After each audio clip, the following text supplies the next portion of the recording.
A day in the life as a working student.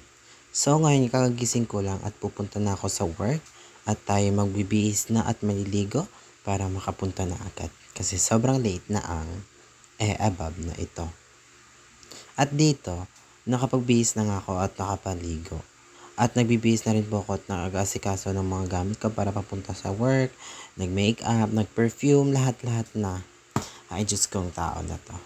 Ako nga pala ang pinakamasipag na tao, si Chris Ian or sa totoong pangalan, Christian Acolador.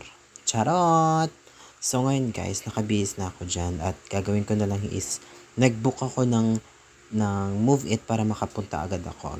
At hindi po ako malate sa aking pinagtatrabahuan.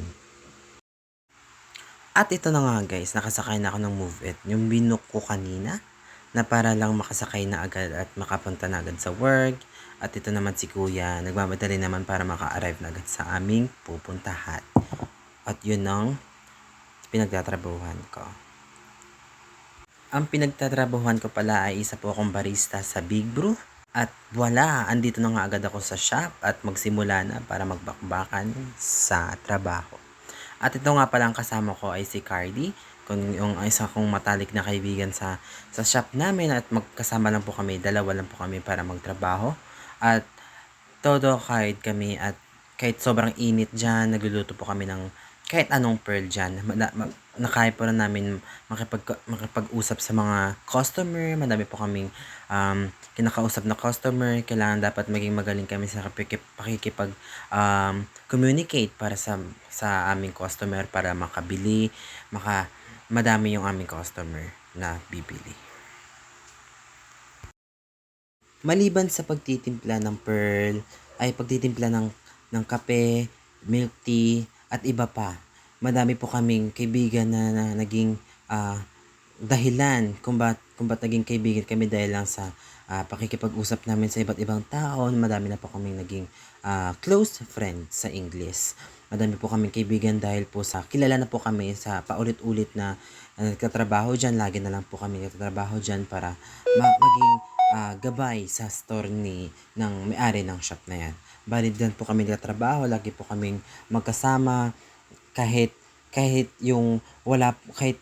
lagi po kaming pumapasok dyan, madami po kaming mga kaibigan, madami pong kilala sa amin. Kaya kahit sino po yung bumibili na nakikipagkwentuhan, interaction pa.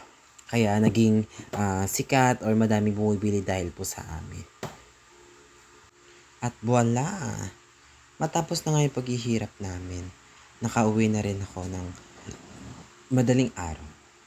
Alas 12 na ng gabi at kumbaga pagod na ang tao na to at kailangan gabi sa inulat. Ako nga pala si Christian Acolador. Base po sa nakita niyong video sa araw ko pong ito, ang tungkulin po na wika na ginamit ko po ay interaction. Bakit po?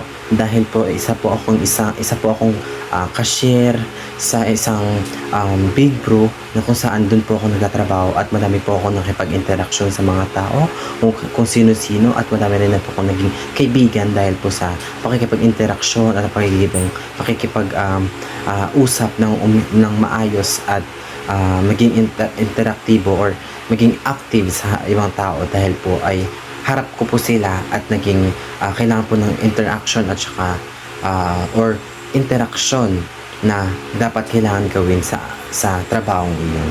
Kaya kumbaga yung tungkulin po na ginamit po sa wika or tungkulin na ginamit ko po sa wika is yung interaction dahil po dahil po sa akin, importante po sa akin yung interaction dahil po sa pakikipag-usap sa iba't ibang tao at para magkaunawaan at makakapag-usap ng maayos. Maraming salamat po at magandang gabi.